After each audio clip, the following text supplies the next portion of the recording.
slow up, no I don't take shit. I got no love for the fakeness. If you wanna play tough and wanna hate this, I'll always show up. I don't ever slow up, no I don't take shit. I got no love for the fakeness. If you wanna play tough and wanna hate this, I'll always show up and make a statement. I don't ever slow up, no I don't take shit. I got no love for the fakeness. If you wanna play tough and wanna hate this, I'll always show up and make a statement. Everything I do so instinctive and so passionate. Every word I move so descriptive like an adjective. I got लागता युवा शेतकऱ्यांना एक अनोखा प्रयोग केलाय. नाशिक जिल्ह्याच्या येवला तालुक्यातील देवळाणे येथील एका युवा शेतकऱ्यानं 7 एकरावर शेवग्याची विक्रमी लागवड केली आहे. शेवग्याचे दर तेजीत राहिल्यास एकरी 3 ते 4 लाखांच्या उत्पन्नाची या शेतकऱ्याला अपेक्षा आहे. एकरी 5 ते 6 टनाची आपली गॅरंटी आहे उत्पन्नाची, तेवढा निघला पाहिजे. आणि भाव चांगला असल्यामुळे माझं नाही काय ते एकरात 5 ते 7 लाख रुपये झाले पाहिजे अशी माझी अपेक्षा आहे.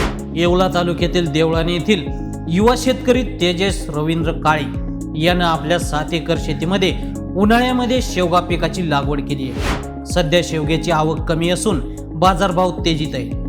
बाजारात शेवग्याचे भाव आणि मागणी स्थिर राहिल्यास या शेतकऱ्याला एका एकरात 3 ते 4 लाखांचं उत्पन्न. हा युवा शेतकरी शेवग्याबद्दल नेमका काय म्हणालात पहा.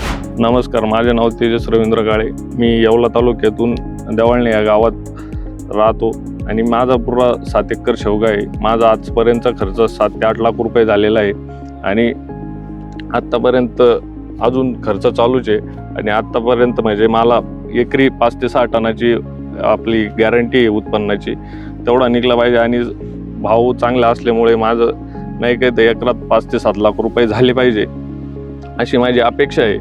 आणि सरकारने भाव जर स्थिर ठेवले तर एवढी इथपर्यंत जाईल, नाही तर मग भाव जर कमी झाले तर परत आपलं म्हणजे उत्पन्नात कमी होऊन जाईल, म्हणजे पैशात कमी होऊन जाईल.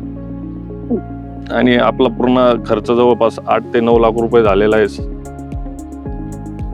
या शेवग्याची लागवड 13x6 वर केलेली आहे आपण, ज्याने की पांट्या वाकड्या तिकडे होतात, जास्त तोडायला आणि औषध स्प्रे करायला आपल्याला अडचण नाही येऊ म्हणून या हिशोबाने हवा खेळती राहावं या हिशोबाने आपण एवढ्या लांबीवर शेवग्याची लागवड केलेली आहे.